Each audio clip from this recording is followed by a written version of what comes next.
Okay, well, I think we'll go ahead and get started. Lydia will let other people into the room as they become available.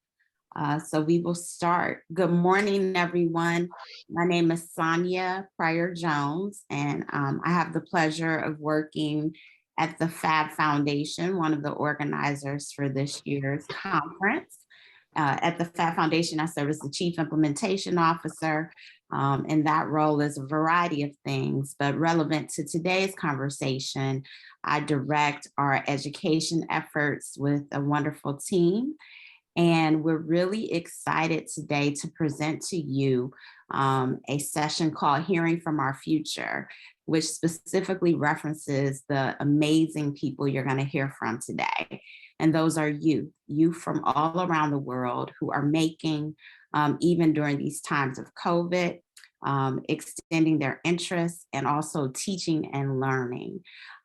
This particular session is the heart and the background from a group called our International Cohort. And this international cohort is a group of makers dedicated to education for young people that meet on a regular basis from all around the world. They meet monthly, they share best practices and tips with one another, and typically organize a session or two for our annual Fab conference. And so we're really excited this year, not to talk at you, but instead to present youth who can share their leadership and all that they believe is really critical to the future of making and Fab. And today we also have with us, very excited, one of our Fab Foundation board members, Miss Marie Blanchard, who is going to facilitate and moderate this session. Marie is an early engagement and education community executive with over 25 years of experience in global industry, academia, and community organizations. She is a promoter of STEM subjects through computer-aided design, robotics, biomedical engineering, and she is also a champion of cloud-based technology for learning. Marie supports entrepreneurship and Fab Labs all around the world, and she's a huge advocate for women in engineering as a member of our Fab Foundation board. Marie serves as the Senior Director of Education and Early Engagement at SolidWorks, Dassault Systems, and she is the author of their STEM Teacher blog. And so I'm really excited to turn things over to Marie for a really exciting conversation with our youth. Marie, it's all on you. Thank you. Oh, thank you, Sonia. It is such a pleasure to be here. And thank you, Lydia, for that's the technology, the woman behind the scenes. And I appreciate all the attendees for coming. Today, we have a pretty amazing set of young fabbers that truly are, for me, inspirational. I got a little bit of talking with them earlier this week. So let's just dive right in. And I'm going to go all the way over to Bhutan. Bhutan is a very special place for me personally because fortunately with SolidWorks Dassault Systems, we were able to help Bhutan get started with equipment to establish a Fab Lab. So I am going to start with Sonam. Sonam, why don't you tell us a little bit about yourself? Yes, thank you. My name is Ram Singh. I'm aged 15. And I'm in the 11th grade. I study in school and I'm representing Bhutan today. Thank you. And sticking with Bhutan, Albinia, why don't you tell us a little bit about you? My name is Albina Chetri, and I'm from Bhutan as well. And I'm proud that I'm representing Bhutan, and I'm a student of Druk School. And the thing I like to do most of the time is listen to good music as it reduces our stress and stimulates our memories. Thank you. Oh, well, thank you both. Now, what's really amazing with this technology, we're going to go a few more kilometers around the world to Qatar and introduce our student panelists in Qatar. So I'm going to start with Ahmad. Ahmad, could you tell us a little bit about Yeah. yourself, please? Hello, my name is Ahmed Al-Khwari. I'm 15 years old. I study in Jassim bin Hamad Secondary School. I'm a student in Studio 56 about a year ago during the COVID-19 pandemic. And I'm happy to be here with you. Oh, well, thank you very much. And our next panelist is Alnis Asa. And Almayasa, could you tell us a little bit about yourself?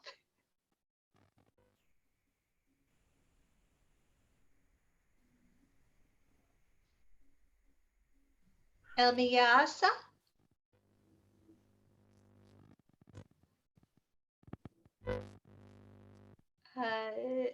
No, we can't hear you. Make sure you're not muted with Okay. the microphone to uncheck the box. All right. Do you guys hear me now?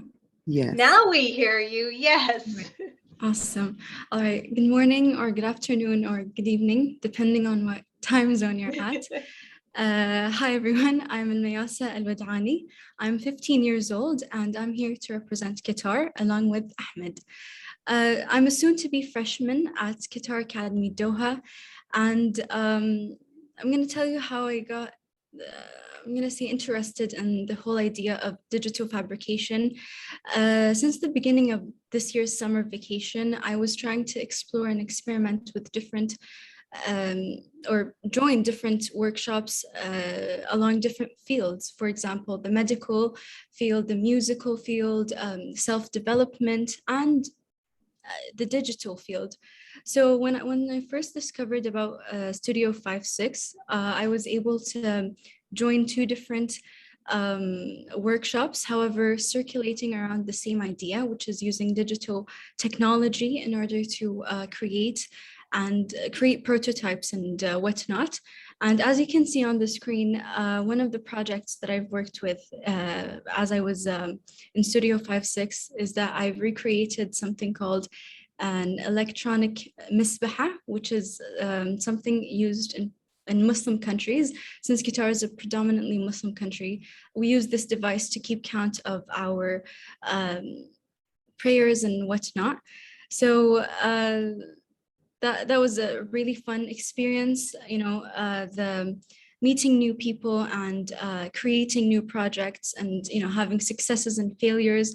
It all had an immense impact on the expansion of this interest, and I will be sure to check out more and create more Fab Lab projects.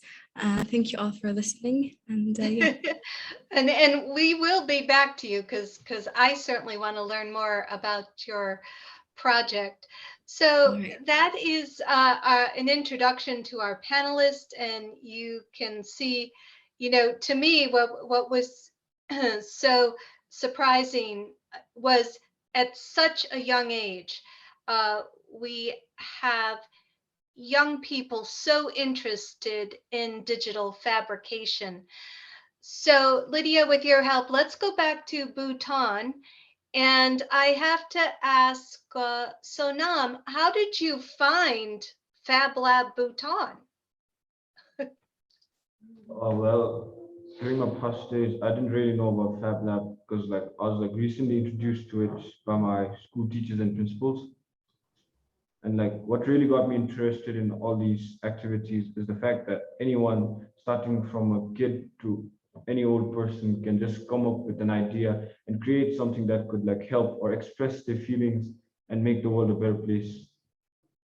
Thank you. And I remember my first meeting with the Bhutanese that manage the Fab Lab. You are a country that measures happiness. Am I correct? Yes. Yes, I thought that was a wonderful statistic. You know, in America, we measure products and production. In Bhutan, you measure happiness. So I am hoping the Fab Lab brings you great happiness. And Yes. I have to ask Albina, how did you find Fab Lab Bhutan? It is quite good because we get an opportunity to participate as well, and the important thing is that we get our idea to be in reality. We can turn our ideas into reality, and of course the opportunity we get to use the resources out here. And That that's good. It's a little bit different from school, huh? What you see in school. Okay, let's go back to Ahmad. Ahmad, what I saw a project on your opening slide. I think it might be something you are working on. Could you tell the audience here what this is? Yes, it's an racing drone. I was working on it about when I first started Fab Labs. It was not in Studio 5.6, but I liked drones and other digital fabrications. So I started doing it, starting the project. Then I finished it just recently, and I quite like it. I see you've created a couple Yes, of 3D model of the drone. okay. It's a prototype. Yes, so Yes. you created the drawings, you created the parts, you 3D printed them, is that correct? Yeah. Yes, Okay. but yeah. And then it looks like too you have a cable wire harness. So did you learn about soldering in a Studio 5.6? I actually know about soldering before Studio 5.6, but in Studio 5.6 I made the other projects apart from the drone. I made like an application for preschool students for learning about the alphabets. Wow. I used augmented reality in a project, so it makes learning easier for young students, because some students only know how to learn by playing, and some students know how to learn only by books or reading. Right. And what were the age of these students that you designed this augmented reality reader? What age were they? For preschool, like KG1 and Wow. I think that's pretty amazing. You know, Sonia, we see that we have teenagers and young adults helping children much younger. And one of the pillars of the Fab Foundation is education that Sonia is responsible for. And the fact that you, Ahmad, can disseminate what you are learning in school and in the Fab Lab, and to help younger children, it is really wonderful, and it certainly is all part of our mission being all together. So let me continue with Qatar and go to Al-Mayasa. Al-Mayasa, your project here too also seems to involve different parts of a Fab Lab, what I'm looking at. Could you explain a little bit more of when you go into the Fab Lab, you see all this equipment. What did you focus on to achieve your goal of this prayer counter? All right. For starters, to be quite frank, I've never really experienced a Fab Lab, although I am aware of them being existing in my country. I did, Okay. however, create digital designs or prototypes, I'd say. So if you look at the picture in the middle with the 4 different squares, that was actually my very first 3D printing design. I've had very basic CAD skills, and my school provided this website called Tinkercad in order to develop this design. However, right when we were about to print those items or projects, schools were closing due to COVID restrictions. Therefore, I wasn't able to create it. However, I am glad everything is well now. And the picture on the bottom right is actually a project, as I said, which I've worked on with Studio 5.6.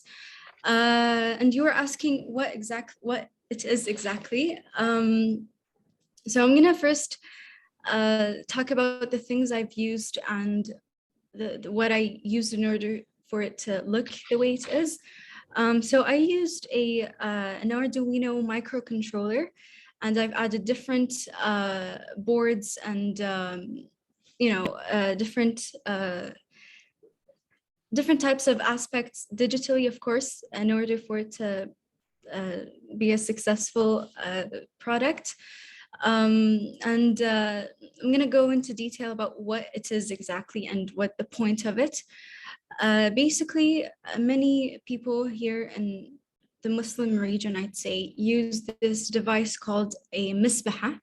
It's kind of like a ring, if you could imagine it as a ring, and there's like a button you click, and every time you click, the number or the number goes up by 1, and that helps you keep track of the many times you say a prayer or repeat it. And it's quite widespread. Almost everyone uses it.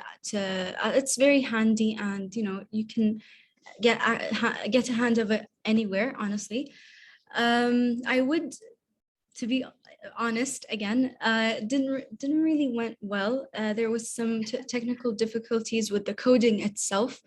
I'm not really sure what it was. I wasn't really able to identify it. However, overall, it was working, but with minor complications. And yeah, that is basically it. Oh, that's a good lesson. I think it's very important. Unlike in school, sometimes you do a lesson in mathematics and you get the problem right and you hand it to your teacher and you get a grade. When you're in the Fab Lab and you have an idea to design a product, you have to go through iterations, and it doesn't always work. And even when you get it to work, sort of, you want to do something better or try something better. And really, that's a lifelong lesson in learning. And I realize, you guys seem so close to me today. I really just totally forgot about COVID for a few minutes and realized you are probably either in a facility or working remote. I know in Bhutan, you're in probably a facility for the first time, maybe, or new to Fab Lab Bhutan. And we're learning an awful lot about remote learning, especially with what has gone on for almost 2 years. So I have to ask Albina, how has learning become different for you, whether it's in school or going to the Fab Lab today? What has changed for you? The thing that have changed is obviously the technology, because here till now there is not much opportunity to use kind of technologies like digital fabrication, and I feel that the difference is that we got to learn more in Fab Labs than in school, because because of the use of technology, we can learn and know about each equipments, I say. Yeah, that is true. And Sonam, for you, your how has learning in school or learning in the Fab Lab, how has your life changed since COVID? Oh, well, in school, we learn about our theoretical stuffs and what we're supposed to do. But then in Fab Labs, we can like practically make something out of what we think or what we have learned in our schools. So which really gives out a good opportunity for us. Thank you. That is terrific, and I'm so glad you have an opportunity to come to the Fab Lab, and I hope that will be more as things go forward. So for both of you, I guess you can both take this question. When you're at school, what subject do you like the most?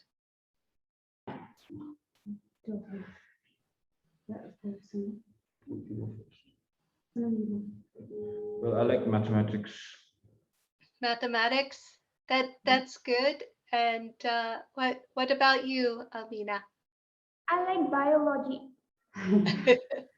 Well, what is great about the Fab Lab, there's so many wonderful applications of mathematics, and even in biology, we have a whole series of plant and ecosystems, water ecosystems that we test in our own Fab Lab here outside of Boston that some students have been running. And I think that's what's fantastic about a Fab Lab is, when Professor Neil Gershenfeld said you can make almost anything, there's a little caveat to that we use too in Fabric Academy, that you can grow almost anything.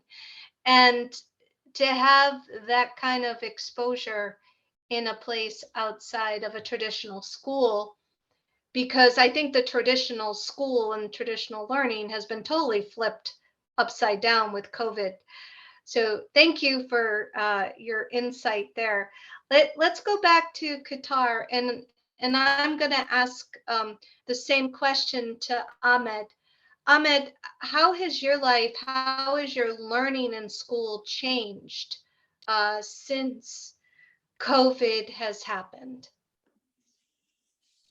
I think I became more creative or innovative because Fab Labs are about creativity and innovations. And that, yeah, I know learning for school must have been extremely challenging, and extremely challenging on the teachers too, because it was such a rush to do more remotely, and for you to take on so much more responsibility. So that, I applaud you for continuing your studies through all of this and for learning new things. And Almayasa, for you, how have things changed in your learning with COVID? All right. So for starters, my school, Qatar Academy Doha, has already implemented the usage of technology way before COVID hit. We were using computers during class, and we were like almost semi, we don't use papers that much. It's always on a Word document, and we have designated websites to submit our projects or essays or whatever it is. Therefore, the transitioning from a physical school to online school wasn't really that hard. Everyone was able to transition smoothly. There were minor complications. Some classes were taking too long to join, and some websites might take a bit longer to load and whatnot. However, the whole experience I've experienced as a virtual learner, I'd say it was really, it had its own ups and downs, like a roller coaster. You don't expect what would happen next. You're always, worrying, which is, it has its own pros and cons, but I'm really glad that both students and teachers and administrators were able to work together in order for the whole experience to succeed. And I'm really glad about that. So. Oh, that's terrific. I know the school year is a little bit different than in the United States. When do you start the school year? The next school year? So in my school, it's an IB school. So we kind of almost align with all IB schools in the world. And Okay. since we're actually starting, I think in August 23rd or 22nd, and we usually end during mid-June. So that's the required days for an IB Okay. school. But that is different for different types of curriculums Different schools. across, yeah. Okay. Will you be in class physically on the ground in August, end of August? We have this new way of learning. It's called blended learning. I'm pretty sure you're familiar with it. If not, I will explain. So students are divided into two groups, Group A and Group B. So Group A students would go to school during Sunday and Monday, since our school week is different than America, where you start on Monday. We actually start on Sunday. So Group A students would go to school on Sunday and Monday. Then on Tuesday, it's like a free day, a catch-up day. We don't have classes. It's mostly for students to do work and complete classes or homework and stuff. Whereas Group B students would go to school during Wednesday and Thursday. And the Group A students would have it online. So it alternates between Group A and Group B. Then we have the weekend, and then the cycle repeats. So Repeats all over yeah. again. And what's great about Fab Lab and education,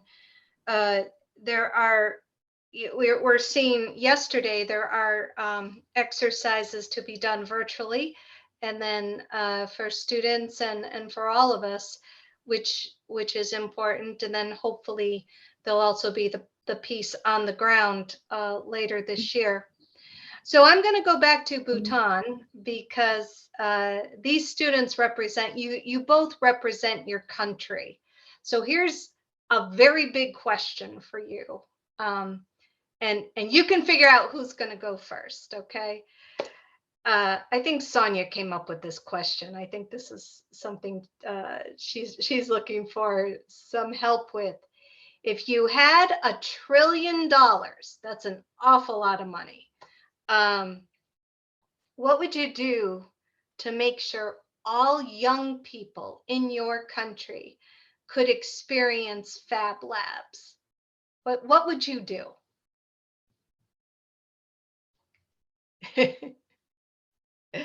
It's a big question.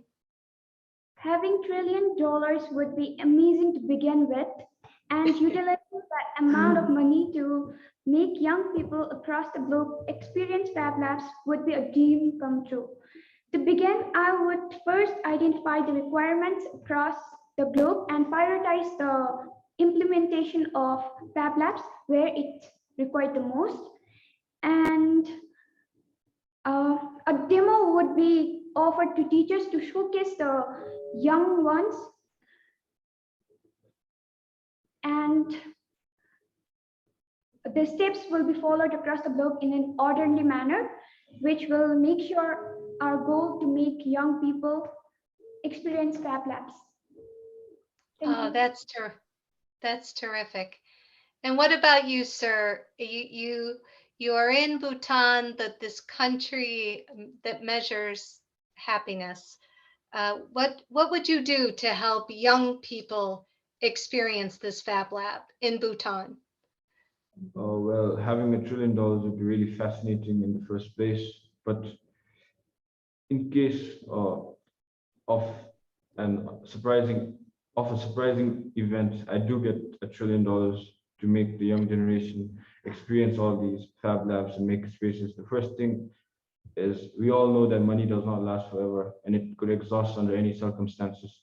So well, the first thing I would do with this $1 trillion is start up a company or an organization that would give me an easy outflow of money so that I can keep on going with what I'm going to start. And then the next thing I'll probably do is start an international link with the countries or places which don't have fab labs or maker spaces.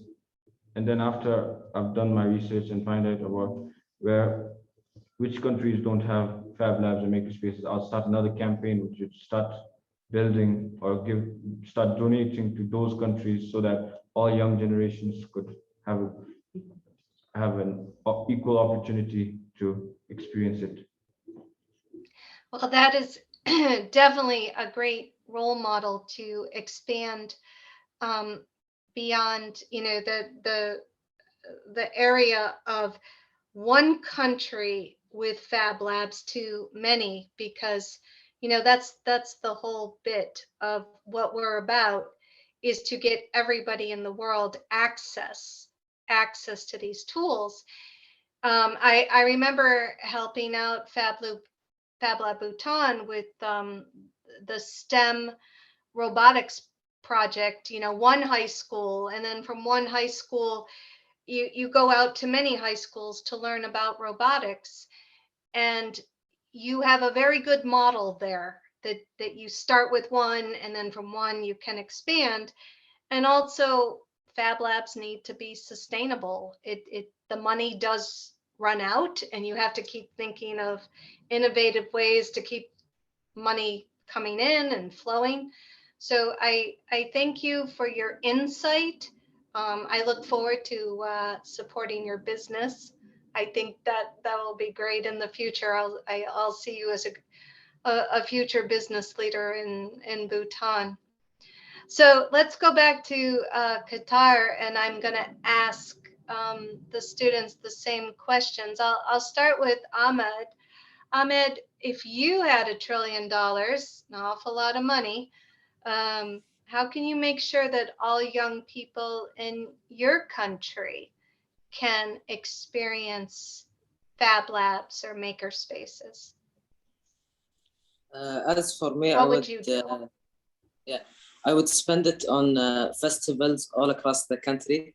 I would make like festivals for persuading Fab Labs, and second, I will make subjects or after school subjects activities for every school in Qatar, so that everyone will experience the Fab Lab experience or lessons. Oh, that is great. I like festivals. I do. I hope we're going back to them. I was fortunate to participate in a few maker fairs around the world, and I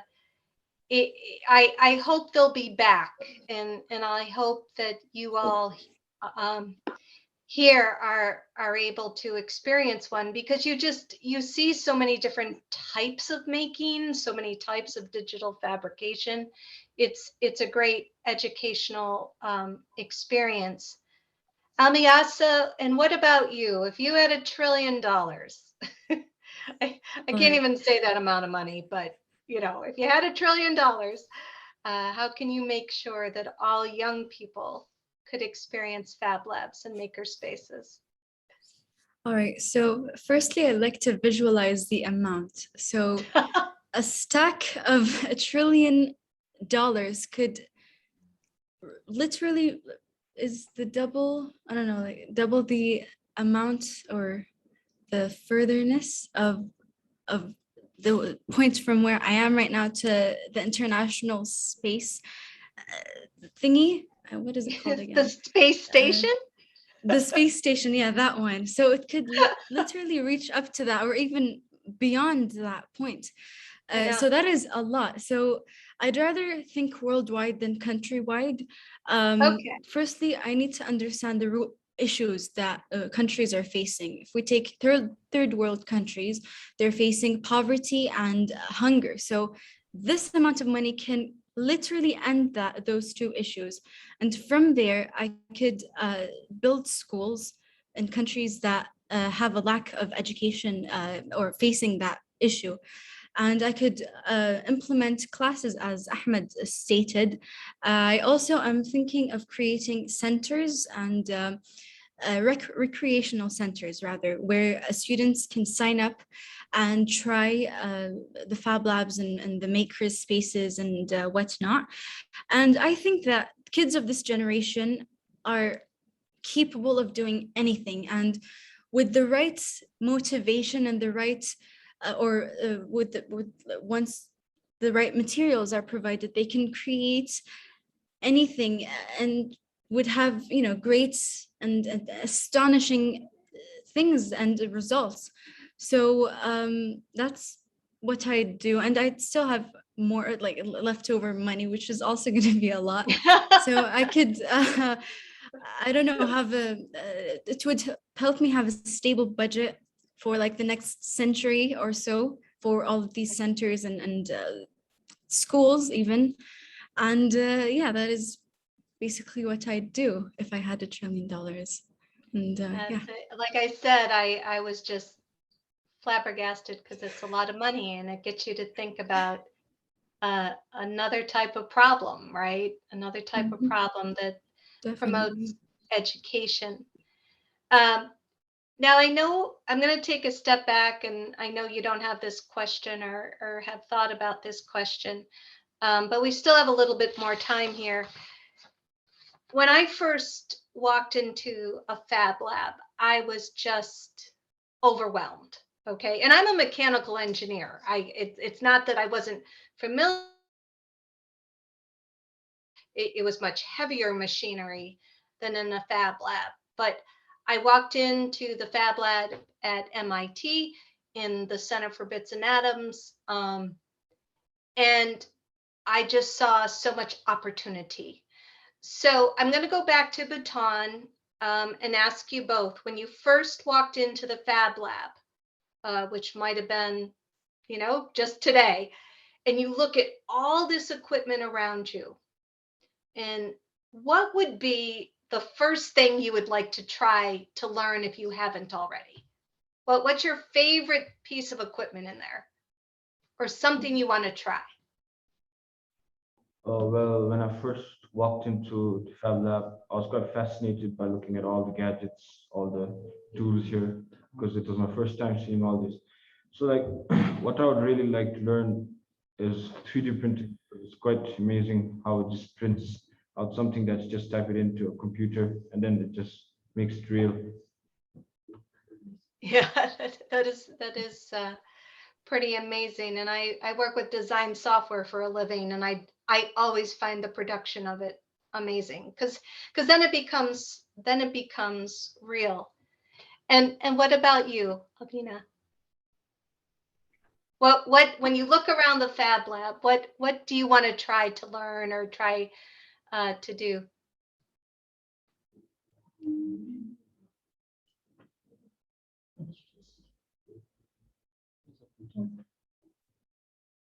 I would rather use sewing machine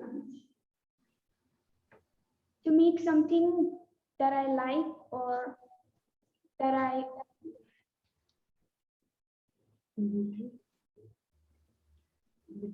yeah. Yeah, that you can wear.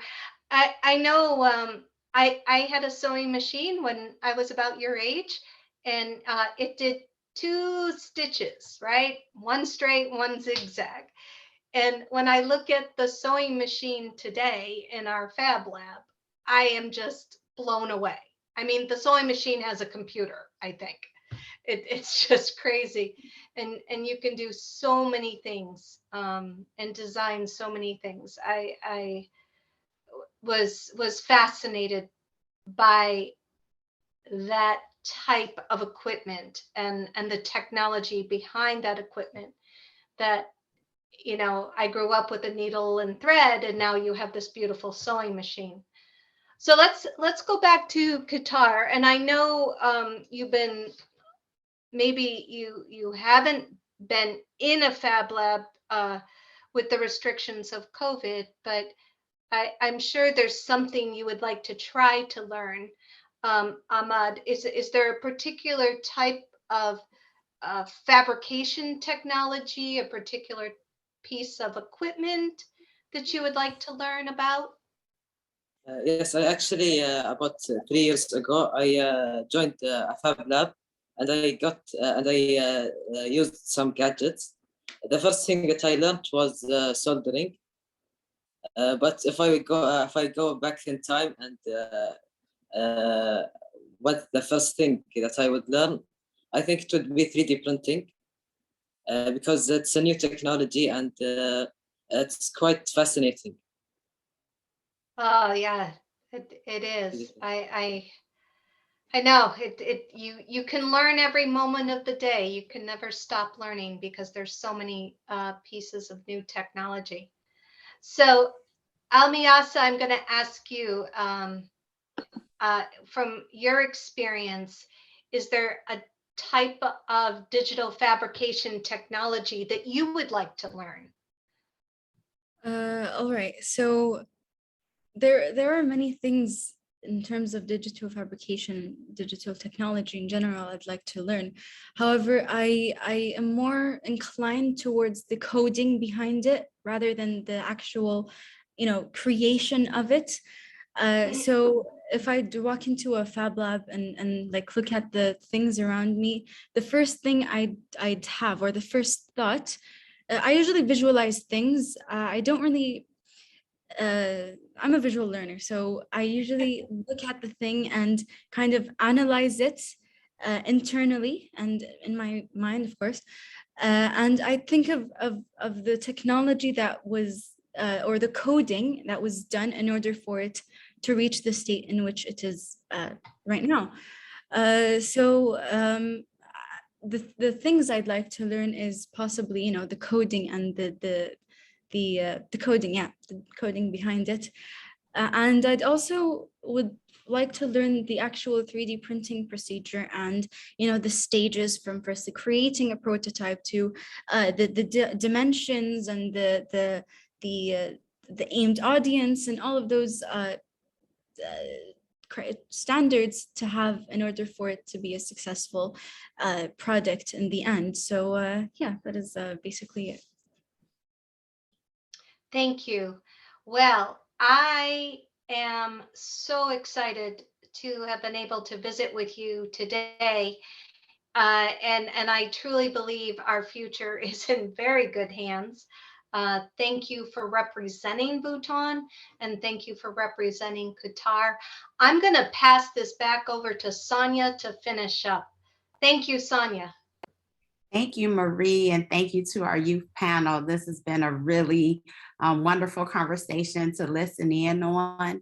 I just placed a message in the chat. I see we have a few people with us this morning, this afternoon, this evening, depending on where you are in the world. And so if anyone has questions that they'd like to have posed to our youth, we have a few extra minutes before we wrap up. We'd be happy to share the questions with our panel at this time. You can also raise your hand with the reaction button on the bottom toolbar. And I would just have to have Lydia help me see raised hands. And we have a thank you for the invitation. And we're gonna open things up in case anyone has a question for our panelists.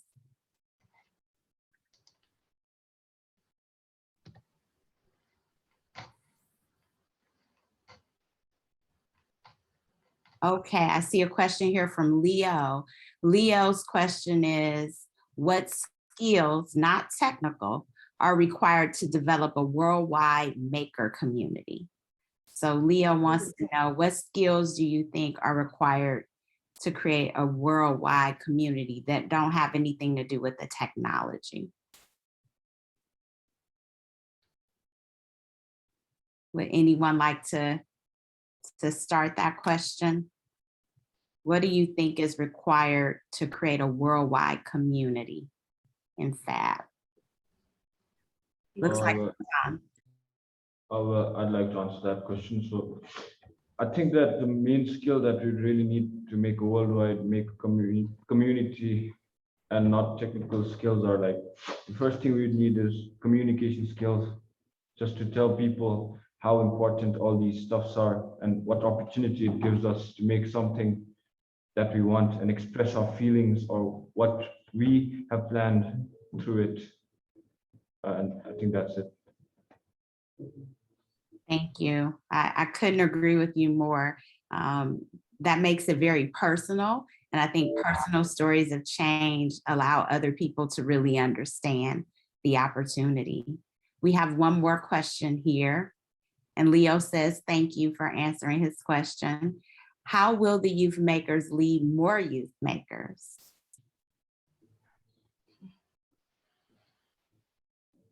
Would anyone like to answer that question?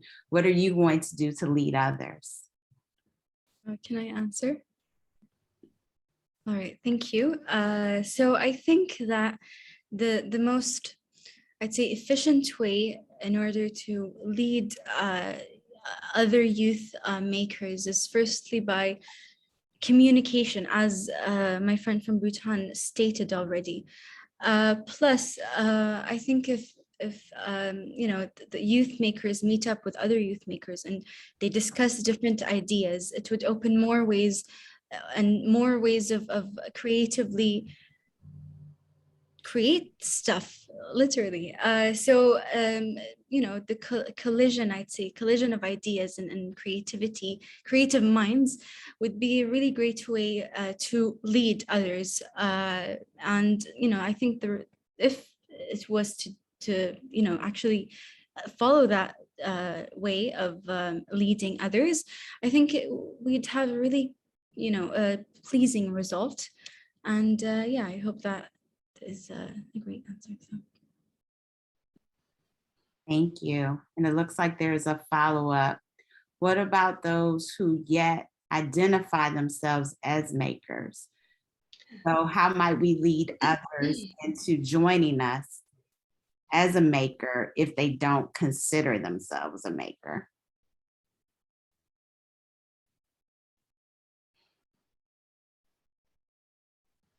And this is a complicated question, but go ahead. Thank you for the person who asked this. I think a great way for others to, you know, help them and push them in order for them to, you know, identify themselves as a maker is by potentially starting up campaigns for people who never really heard of this entire Fab Lab concept. I also think that not really forcing them to do or joining the makers community, it's a really great way. And plus it will help them be able to identify themselves more, and you know, making sure that they understand that there is a community, a makers community, in which it will help them develop more ideas and support them in any decision or any possible thing they come up with.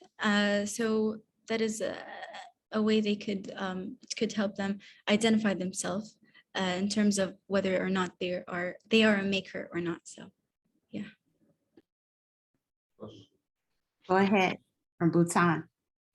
So like, I'd also like to answer that question. So that I think we could really like lead to more youth makers by like inspiring them by showing our models. Like for example, this model right here.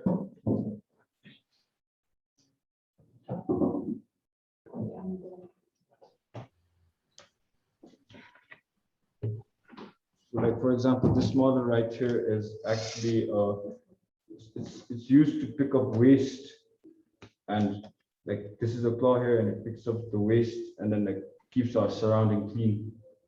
And then the second model which we have planned is it's a hydro rocket, which might really interest the youth of other places. Well, basically what our hydro rocket is like, it's a miniature version of the real rocket. So like, I don't really have a sketch here, but like it's quite small and dirty right now, but then still, it's like, as we all know, Newton's third law states that every action has an equal and opposite reaction. So like this rocket basically works on that law. How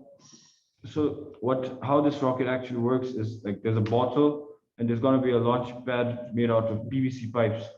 So like on that PVC pipe, there's going to be a small pipe that's going to lead up, which is going to be pointed upwards. So like that, the nozzle of the bottle will rest on that, and the bottle is going to be filled with 70% water and 30% is going to be left out for air.